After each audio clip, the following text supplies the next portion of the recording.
Boa noite a todos, que a paz do Mestre Jesus esteja entre todos. Espero que todos estejam bem, em paz e com saúde. Vamos dar continuidade à palestra do Livro dos Espíritos.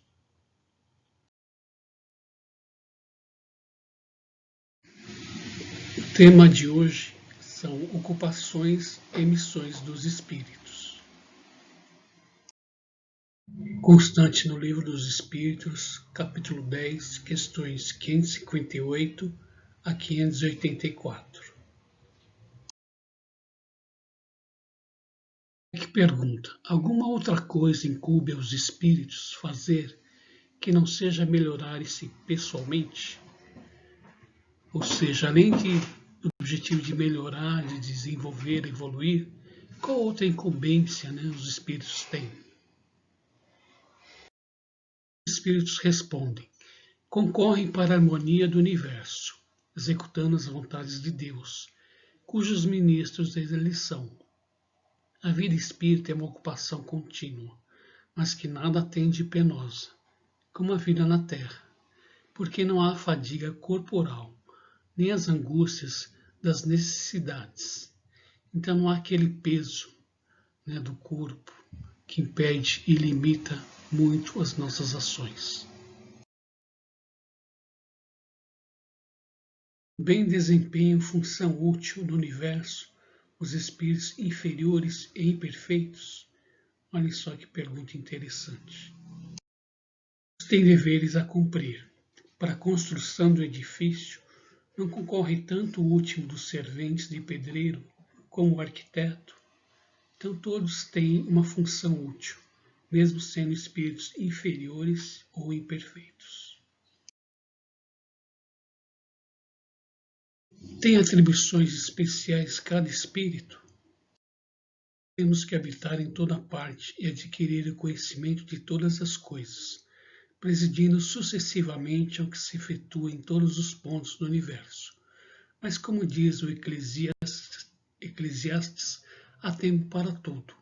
Assim, tal espírito cumpre hoje neste mundo o seu destino. Tal outro cumprirá ou já cumpriu o seu, em época diversa, na terra, na água, no ar, etc. Então tudo a seu tempo, mas todos chegaremos ao mesmo nível de conhecimento. Sucede entre os homens, onde ninguém chega ao supremo grau de perfeição numa arte qualquer, sem que tenha adquirido os conhecimentos necessários, praticando os rudimentos dessa arte. Então o homem tem que percorrer vários degraus até atingir a perfeição.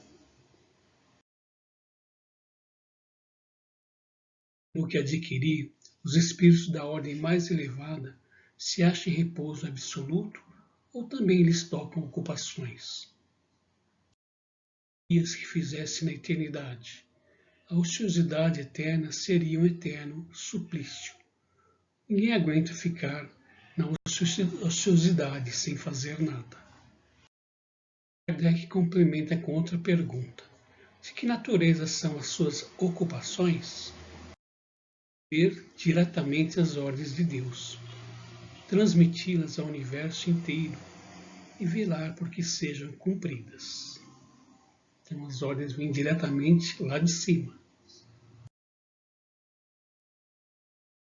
Incessante as ocupações dos espíritos? Não cessam as ocupações? Incessantes, sim, atendendo-se a que sempre ativo são os seus pensamentos, porquanto vivem pelo pensamento. Importa, porém, não identifiqueis as ocupações dos espíritos com as ocupações materiais dos homens, são bem diferentes. Esta mesma atividade lhes constitui um gozo pela consciência que têm de ser úteis, um prazer para eles serem úteis. Espíritos que se conservem ociosos, que em coisa alguma útil se ocupem, existirá espíritos que não fazem nada de útil?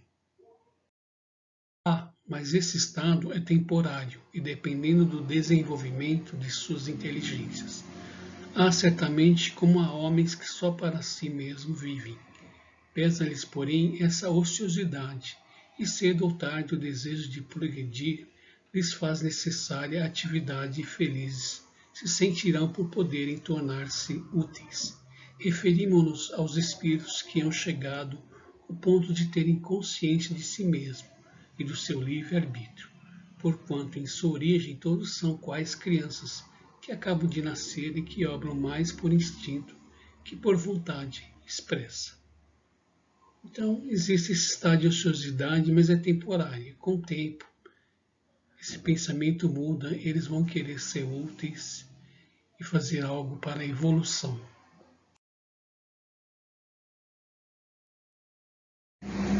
Os espíritos que têm missões a cumprir, as cumprem na erraticidade ou encarnados? De tê-las num e no outro estado. Para certos espíritos errantes, é uma grande ocupação.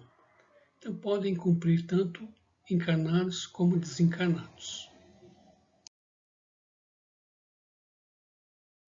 Em que consiste a missão dos espíritos encarnados? Quais seriam essas missões? Em instruir os homens, em lhes auxiliar o progresso, em lhes melhorar as instituições, por meios diretos e materiais. As missões, porém, são mais ou menos gerais e importantes. O que cultiva a terra desempenha tão nobre missão como o que governa ou o que instrui. Tudo em a natureza se encadeia. Ao mesmo tempo que o espírito se depura pela encarnação, concorre dessa forma para a execução dos desígnios da providência. Cada um tem neste mundo a sua missão, porque todos podem ter alguma utilidade. Todos são úteis, independente do grau da sua utilidade. Poderá o espírito, por própria culpa, falir na sua missão? Sim, se não for um espírito superior.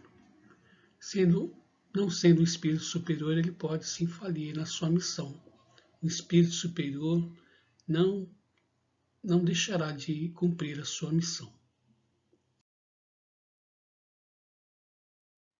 Pois, se é de Deus que o espírito recebe a sua missão, como se há de compreender que Deus confia em missão importante e de interesse geral a um espírito capaz de falir?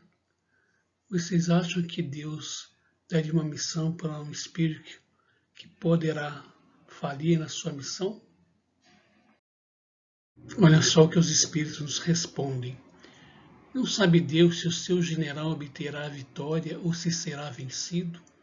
Sábio, crede, e seus planos, quando importantes, não se apoiam nos que hajam de abandonar em meio à obra. Toda a questão, para vós, está no conhecimento que Deus tem do futuro, mas que não vos é concedido. Então não sabemos do futuro, mas Deus sim tem esse conhecimento e não iria deixar uma missão tão importante para uma pessoa que iria falir. São responsáveis os pais pelo transviamento de um filho que envereda pelo caminho do mal, apesar dos cuidados que lhe dispensaram? Pergunta interessante, né? Não, porém, quanto piores forem as propensões do filho, tanto mais pesada é a tarefa e tanto maior o mérito dos pais, se conseguirem desviá-lo do mau caminho. Então, mérito para os pais se conseguirem essa façanha, desviar o filho do mal, mesmo o filho tendo tanta propensão para ir para esse caminho. Cada um é recompensado de acordo com as suas obras, com o bem que tentou fazer e com a retidão de suas intenções. Espíritos encarnados têm ocupações inerentes às suas existências corpóreas. No estado da erraticidade ou de desmaterialização, tais ocupações são adequadas ao grau de adiantamento deles.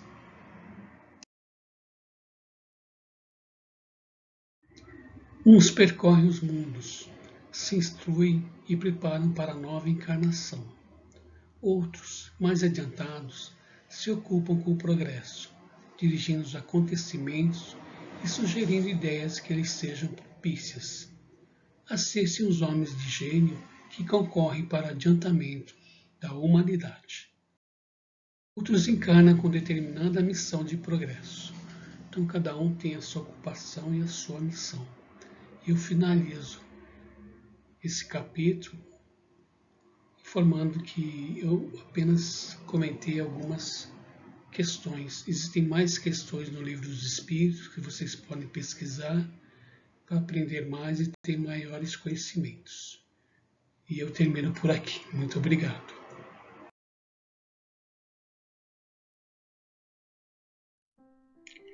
E assim encerramos essa palestra. Desejo a todos uma boa noite, fiquem em paz com Jesus e qualquer dúvida, qualquer problema, leiam o Livro dos Espíritos nesse capítulo, onde tem mais perguntas, mais respostas. Vocês vão ter as suas dúvidas sanadas ainda mais. Obrigado e até a próxima.